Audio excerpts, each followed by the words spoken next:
गुप्त मंदिर की भविष्यवाणी। सर्दियों की एक ठंडी शाम थी। कोलकाता के नेशनल म्यूजियम की लाइब्रेरी में बैठे अर्जुन मल्होत्रा किताबों में डूबे हुए थे। अर्जुन एक प्रसिद्ध इतिहासकार थे जिन्हें पुरानी सभ्यताओं और रहस्यमयी स्थलों की खोज करने का जुनून था।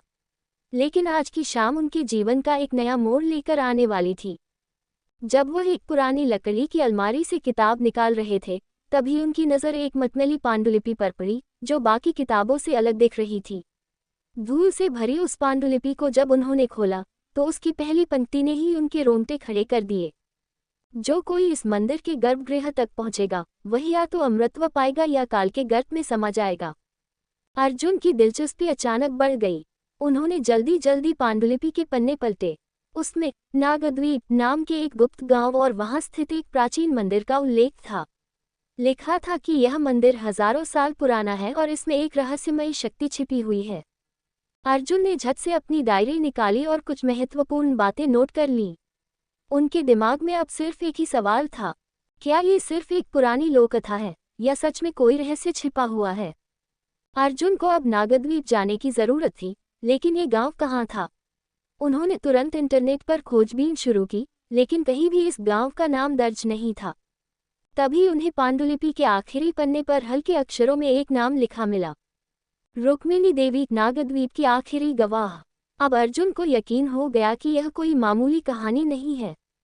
उन्होंने तुरंत नागद्वीप जाने की योजना बनाई, लेकिन उन्हें नहीं पता था कि यह सफ़र उन्हें किस भयानक रहस्य की ओर ले जाने वाला है। अगला अध्याय। अर्जुन नागद्वीप के लिए रवाना होता है, लेकिन रास्ते में उसे कुछ ऐसा मिलता है जो इस रहस्य को और भी गहरा बना देता है। क्या अर्जुन को नागद्वीप जाने से रोका जाएगा? क्या पांडुलिपि में लिखी बातें सच?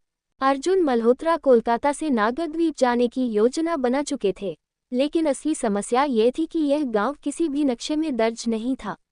उन्होंने कई स्थानीय इतिहासकारों और पुरानी किताबों की मदद से अनुमान लगाया कि नागद्वीप उत्तर प्रदेश और बिहार की सीमा के पास घने जंगलों के बीच बसा एक गुप्त गांव हो सकता है। अर्जुन ने तुरंत अपने मित्र और सहायक रवि शेखर को फोन किया। रवि, एक दिलचस्प मिशन पर निकलना है, तैयार हो? अर्जुन ने उत्साह से कहा। मिशन? किस तरह का? रवि ने पूछा। एक प्राचीन मंदिर, एक रहस्यमयी भविष्यवाणी और एक गांव जिसका कोई अस्तित्व ही नहीं दिखता। रवि कुछ पल चुप रहा, फिर हंसते हुए बोला, लगता है फिर से मुसीबत मोल लेने वाले हो।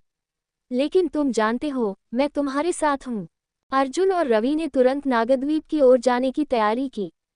दोनों ने वाराणसी तक ट्रेन ली और फिर वहां से एक पुरानी जीप किराए पर ली। उनका ड्राइवर रामलाल था, जो इलाके के जंगलों के बारे में काफी जानकार था।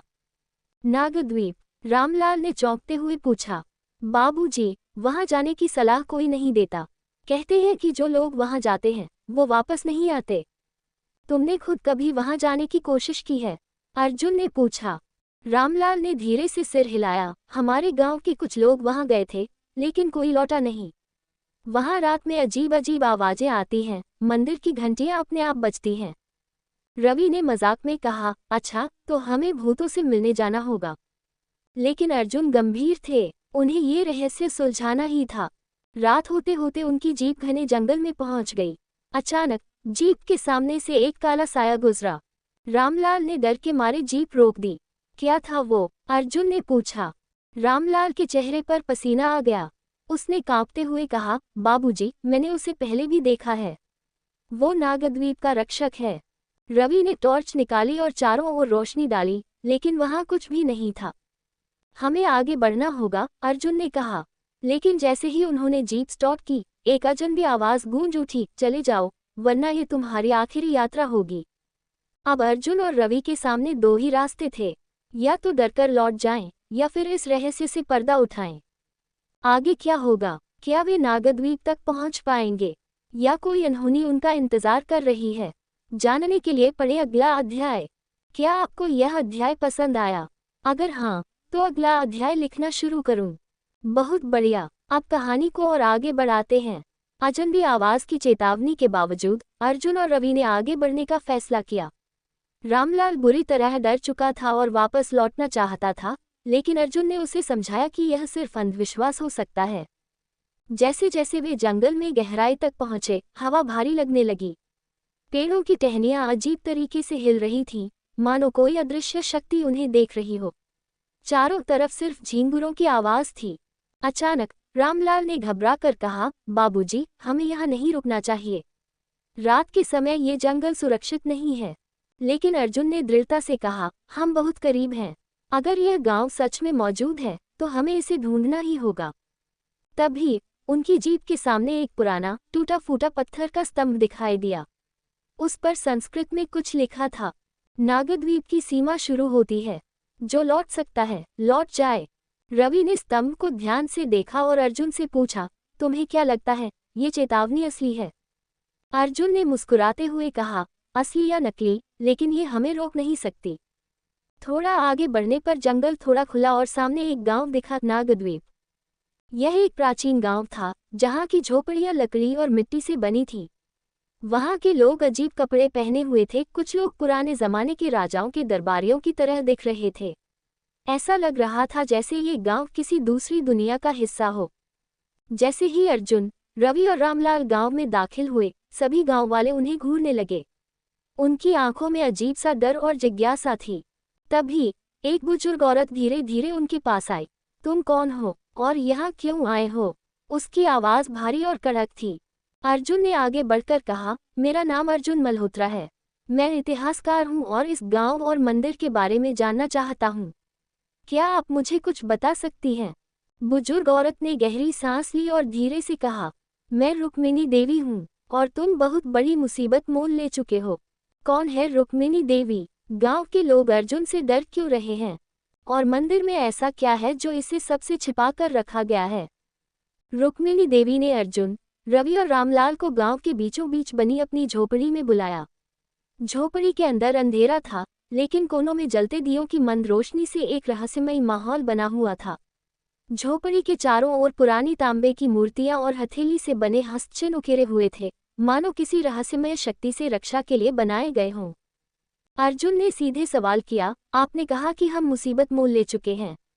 क्यों? क्या गुप्त मंदिर सच में कोई खतरा है?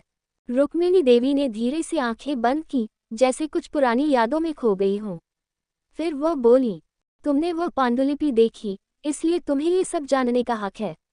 लेकिन जो तुम जानना चाहते हो, वह जानकर तुम्हारी जिंदगी पहले जैसी नहीं रहेगी। उन्होंने धीमे स्वर में कहना शुरू किया, सैकड़ों साल पहले नागद्वीप सिर्फ एक सामान्य गांव था, लेकिन फिर एक दिन कुछ अजीब हुआ।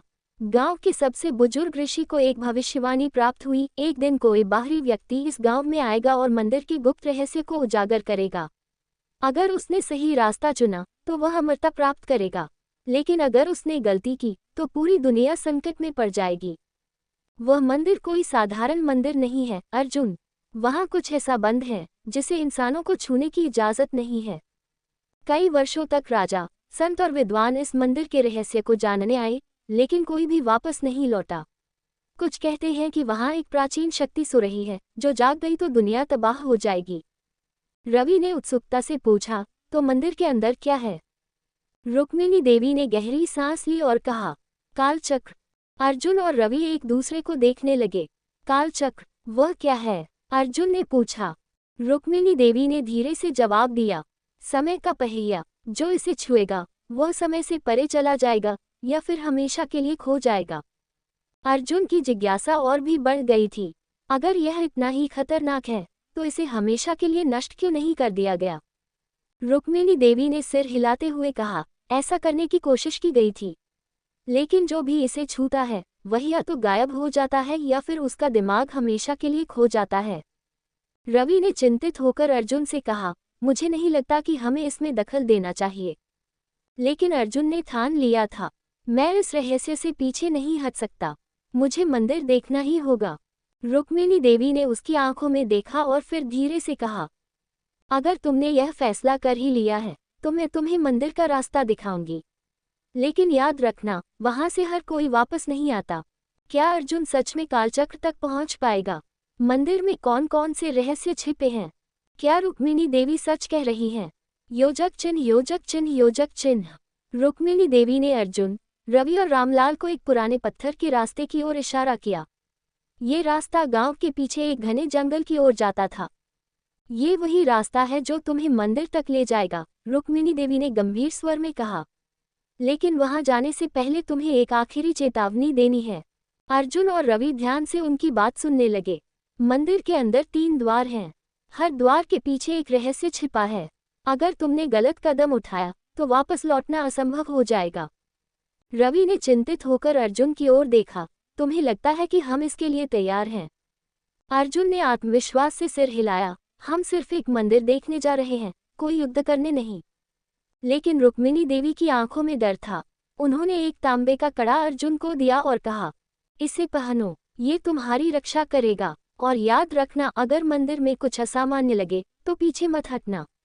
तुम्हारे पास सिर्फ एक मौका होगा। अर्जुन, रवि और रामलाल जंगल के रास्ते पर चल पड़े। चारों तरफ सिर्फ अंधेरा और घनी झाड़ियों की सरसराहट थी। कुछ दूर चलने के बाद उन्हें एक टूटा हुआ पुल मिला।